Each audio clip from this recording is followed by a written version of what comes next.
this video, we are going to sort an array with the help of quicksort algorithm. There are multiple ways to sort an array, but in this video, we are going to look specifically on quicksort algorithm. We are also going to find out what is the time complexity of the quicksort algorithm. Here, I will use this input, which is unsorted array, and output should be our sorted array. We are going to solve this without any built-in methods or functions. There will be the three approaches of this quicksort algorithm. The first should be we will choose the pivot. Pivot we can choose or maybe say pivot. We can choose any element as pivot. It should be left element, right element, any element, median, first index, last index.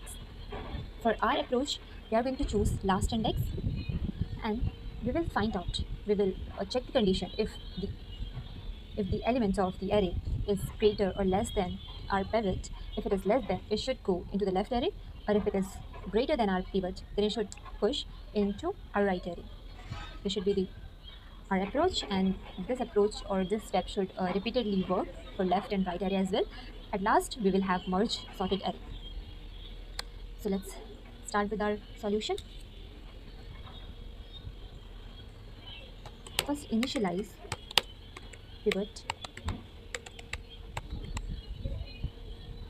For our approach, we have chosen the last element, which will be the array of 8 dot length minus 1. This will store the last element as pivot. We will also create two empty array, which is left and right. Now we will run a loop to traverse each element of the array to check if that element either is less than pivot or greater than pivot. I is 0, I should be less than array dot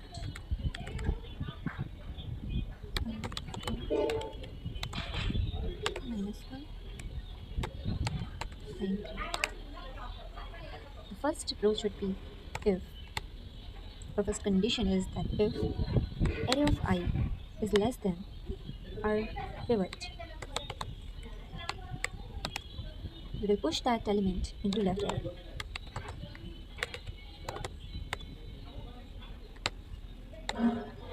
Else, if it is greater, then we will push that element into right.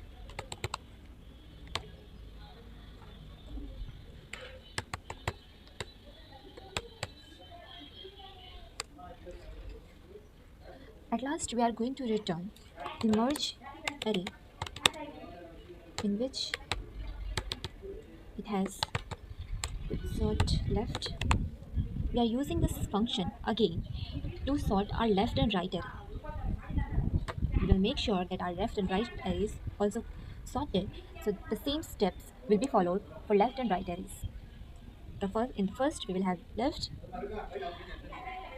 In the middle, we will have our pivot, and at last we will have our right sorted array. One condition will also come here. If array dot length is less than 2, then we should return our array same as it is. Let's find out the answer.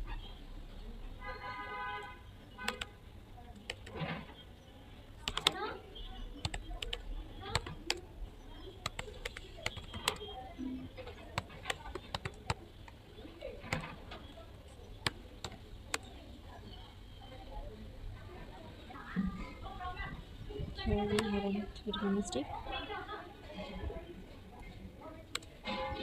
Yes. So this was our input 72168534, and we have this sorted array 1 2 3 4 5 6 7. We can also check with another inputs. Let's suppose we have -6 28 -2. Last we have 4. You can see that it works for this as well. We are having -2 -6 -2 4 8 and 20. Our program is working as expected. Let's check what is the time complexity of this algorithm. So first we are checking if else, and then we are initializing it, and we are using only one loop here. So as you have read, if you haven't, then you should read about time complexity and space complexity. that in this question or in this algorithm we are using one loop and using the function again. That's why our time complexity should be O of n. This will be our O of n, big O of n. That's why this is the most efficient sorting algorithm known.